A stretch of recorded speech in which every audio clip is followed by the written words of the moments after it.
이번 시간에는 비대면 진료의 대상군에 대해서 말씀을 드리도록 하겠습니다. 브레인리더 한의원에서는 일반적인 근골격계 질환이나 기타 여러가지 디스크라든지 그런 통증에 대한 진료는 하고 있지 않습니다. 오직 아이들의 발달을 증진시키고 사회성을 높이고 정서를 안정시키고 행동을 조절해주는 인지를 높여주는 쪽의 환자들만 95% 이상 보고 있습니다.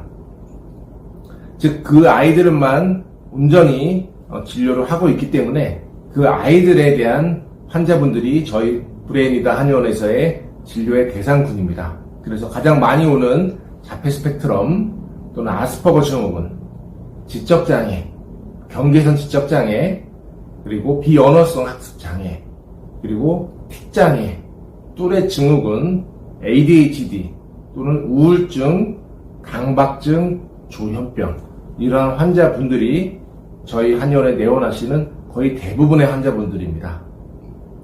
그러다 보니 저희 한의원에 오시는 그 환자분들이 스스로 진료를 받고 스스로 갈 수 있는 환자분들이 열이면 한 명이 될까 말까 합니다.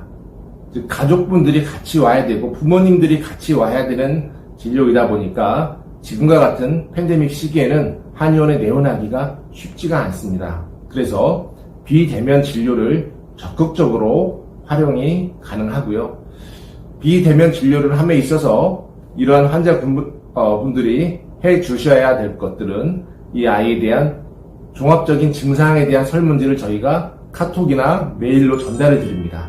그러면 그런 증상들에 대해서 디테일하게 적어주시고 현재 어떤 치료를 받고 있고 어떠한 치료를 했었고 어떠한 치료가 도움이 되었었고 어떠한 치료는 효과가 없었는지 또 혹시라도 한약을 복용한 적이 있었는지 복용하고 차이점이 있었는지 영양제를 복용하는지 그의 차이점이 있었는지 기타 다양한 치료들을 이 아이들에 대한 히스토리를 정확하게 적어주셔야 됩니다. 왜냐하면 그 히스토리를 통해서 그 아이에게 맞는 한약 치료를 하는데 역시 중요한 단서가 되기 때문이죠. 저희는 정해져 있는 약을 그냥 주는 것이 아닙니다. 그 아이에 대한 정보를 토대로 해서 약이 나가는 겁니다. 즉 아이가 같은 자폐 스펙트럼이다 하더라도 증상이 다르다면 다른 약이 나가는 것이죠.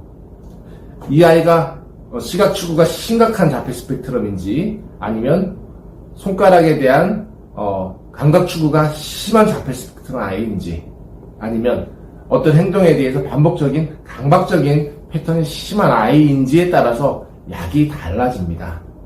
또한 아이의 체질과 몸무게, 소화 상태, 대변 상태, 기타 여러 가지 수면 상태들을 종합적으로 고려해서 똑같은 증상이다 하더라도 또한 약이 달라집니다. 상당히 어떻게 보면 쉽지 않은 처방을 하는 곳입니다. 즉 그 아이 한 명 한 명 증상이 같더라도 그 아이 한 명 한 명마다의 그 디테일한 그 아이만의 그 독특한 약을 찾아내서 처방이 이루어지는 식으로 되기 때문에 저희 한의원에서는 많은 아이들과 환자들을 보기는 좀 어렵습니다. 일반 한의원에서 하루에 50명, 60명을 본다면 저희는 20명 남짓 보면은 하루가 그냥 갑니다. 왜냐면 그 아이에 대한 증상들이 다 다르고 약이 다르고 처방이 다르고 반응이 다르기 때문이죠. 그렇다면 또한 주의사항에 있어서는 아까 말씀드린 설문지 검사뿐만 아니라 한의학적인 신체 검사에 대한 설문지를 작성을 해주셔야 됩니다. 즉 아이가 잘 먹는지 소화가 좋은지 특별히 어떤 음식에 알러지가 있는지 변 상태가 어떤지 또한 감기의 증상이 어떤지 목감기를 주로 오는지 또는 코감기가 주로 오는지 몸살 감기가 주로 오는지 또는 아이가 독감이 자주 오는지 자주 편도가 붓는지 그리고 이 아이가 폐렴이나 모세기관지염과 같은 과거력이 있었는지 잦은 변비로 오랜 기간 힘들었었는지 소변 실수가 많은지 이러한 어떤 다양한 증상들에 대해서 디테일한 정보가 필요합니다. 그냥 둥그름 잡듯이 정보로서는 그 아이의 그 단서 하나하나가 이 아이의 중요한 처방하고 연결이 될 수 있기 때문에 그러한 단서 하나에 저희는 집중을 합니다. 뿐만 아니라 아이의 영상을 같이 보내주시면 좋습니다. 아이가 보이는 주 증상에 대한 영상, 예를 들어서 시각 추구면 시각 추구에 대한 영상을 10초, 20초 정도로 찍어서 보내주시면 되고, 틱장애라면 틱 증상, 또는 발화가 안 되는 경우에는 발화가 안 되는 커뮤니케이션 상황을, 증상을, 영상을 찍어서 보내주시면 됩니다. 문제행동이 심하면 그 문제행동의 증상을 영상으로 찍어서 보내주시면 저희가 그 증상만 봐도 그 아이의 상태를 충분히 파악할 수가 있습니다. 그리고 학부모님하고 대면적으로 원격 화상 진료를 통해서 처방을 하기도 하고, 또는 원격 통화를 통해서 하기도 하고, 아이를 화상을 통해서 직접 보고 아이 상태를 체크하기도 합니다. 이러한 모든 것들을 종합적으로 다 파악한 후에 이 아이에게 무엇이 치료가 첫 번째인지, 무엇이 두 번째 치료인지, 무엇이 세 번째인지 치료의 우선순위를 정하고, 그것에 대한 1, 2, 3번에 대한 약을 처방을 하고, 일주일 동안에 1, 2, 3번의 변화가 있었는지 없는지를 체크합니다.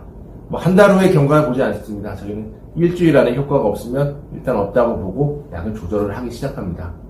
그만큼 한약 치료에 대한 자신감이 있고, 한약 치료는 일주일 안에 반응이 오는 것에 대해서 이미 십수년간 경험을 해왔기 때문에 현재도 그렇게 번거롭지만 매주 진료를 하는 것이 굉장히 어렵고 힘든 일입니다. 일반 한의원 원장님이 그렇게 하시려면 못합니다. 너무 힘들기 때문에 그렇게 저희는 진료를 하고 그렇게 치료를 합니다. 아주 과거 전통 방식이죠. 예전에 3일치 약 주고 일주일치 약을 주셨죠. 우리 선조들은. 그러한 방식으로 브레인리더 한의원에서는 약을 일주일치씩, 이 중증 아이들에게 일주일치씩 약을 주고 자세한 경과를 파악하면서 진료를 하게 됩니다. 오늘은 어떠한 준비가 비대면 진료에 필요한지에 대해서 말씀을 드렸습니다. 그럼 어떻게 준비를 해야 되는지 또한 말씀을 드렸습니다. 다음 시간에도 비대면 진료 관련하여 필요한 유익한 시간들을 갖도록 하겠습니다. 감사합니다.